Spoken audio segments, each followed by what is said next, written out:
Hello everybody and welcome to another episode of Health Quest. In this video, we are going to go through the causes and dangers of inflammation in the body. Inflammation is a normal and essential biological process that helps to protect the body from infection and injury. However, when inflammation becomes chronic, it can have harmful effects on the body. In this video, we will explore what causes inflammation in the body and the dangers it can pose to our health. So what is inflammation? Inflammation is a natural and important process that occurs in response to injury or infection. When cells in the body are damaged, the immune system responds by sending white blood cells to the area to fight off any invading pathogens and to begin the healing process. This causes swelling, redness, and heat, which are all characteristic of inflammation. Now, it's important to note that there are two types of inflammation. There's acute and chronic. Acute inflammation is a short-term response to injury or infection. It typically resolves within a few days or weeks. It's a cut on your finger or a bruise on your leg. However, chronic inflammation, on the other hand, is a long-term response that can persist for months or even years. So, what causes inflammation? There are many factors that can contribute to inflammation in the body. Some of the most common causes include the foods we eat. Surprise, surprise. These can have a major impact on our body's inflammation levels. A diet high in processed foods, sugar, saturated fats can promote inflammation, while a diet rich in fruits, vegetables, whole grains, and healthy fats can help to reduce inflammation. Chronic stress, another factor that can lead to an overactive immune system which can trigger inflammation in the body. High levels of stress hormone such as cortisol can also contribute to inflammation. A sedentary lifestyle, again, another contributor to chronic inflammation. Regular exercise has been shown to reduce inflammation levels in the body. And when it comes to exercise, you don't have to overdo it. Things like yoga, going for a brisk walk, swimming, even sauna is considered exercise. This, brings you back to bringing down those chronic stress levels and those high cortisol levels as well. And finally, exposure to environmental toxins such as pollution and chemicals.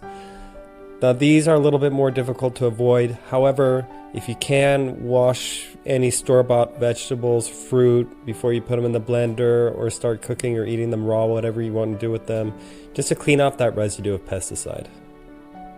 So now that we know what inflammation is, what causes it, what is the danger of inflammation? While inflammation is an important process that helps us to protect the body from infection and injury, chronic inflammation can have harmful effects on the body. Some of the dangers of chronic inflammation include chronic diseases. Chronic inflammation has been linked to a wide range of chronic diseases, including heart disease, diabetes, cancer, and even autoimmune disorders. Impaired immune function. Chronic inflammation can impair the body's immune function, making it more difficult for the body to fight off infections and illnesses. Another one, accelerated aging. Unfortunately, chronic inflammation can contribute to accelerated aging by damaging cells and tissues in the body. And finally, increased pain and fatigue. Chronic inflammation can also lead to increased pain and fatigue, which can significantly impact a person's quality of life. So if you're feeling tired, sluggish, if your legs start hurting very easily, or you start getting pains and aches and you don't know why, then it could, and most probably is, from chronic inflammation. So if you want to avoid all of the nasty outcomes of inflammation that we have just discussed, here are the top ways to prevent and treat inflammation. Fortunately, there are steps you can take to prevent and treat chronic inflammation. Some of the most effective strategies include eating a healthy diet.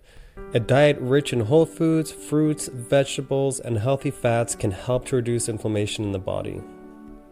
Regular exercise has been shown to reduce inflammation levels in the body and can also help to improve immune function. Practicing stress reduction techniques such as meditation, yoga, or deep breathing can all help to reduce inflammation in the body. Again, limiting exposure to toxins in the environment such as pollution and chemicals. And finally, though you probably don't want to go down this route, in some cases, medication may be necessary to treat, especially chronic inflammation. So, non-steroidal anti-inflammatory drugs, also known as NSAIDs, or corticosteroids and immunosuppressant drugs, are commonly used to treat chronic inflammation. In conclusion, inflammation is a normal and essential process that helps to protect the body from infection and injury. However, when inflammation becomes chronic, it can have harmful effects on the body. The causes of chronic inflammation are diverse and include poor diet, chronic stress, lack of exercise, and exposure to environmental toxins. Chronic inflammation can increase the risk of chronic diseases, impair immune function, accelerate aging, and cause pain and fatigue. To prevent and treat chronic inflammation, it is important to eat a healthy diet, engage in regular exercise, practice stress reduction techniques, limit exposure to environmental toxins, and seek medical treatment when necessary. By taking these steps, you can help reduce chronic inflammation levels in the body and promote better overall health and well-being. Thank you for watching. I hope you enjoyed this episode.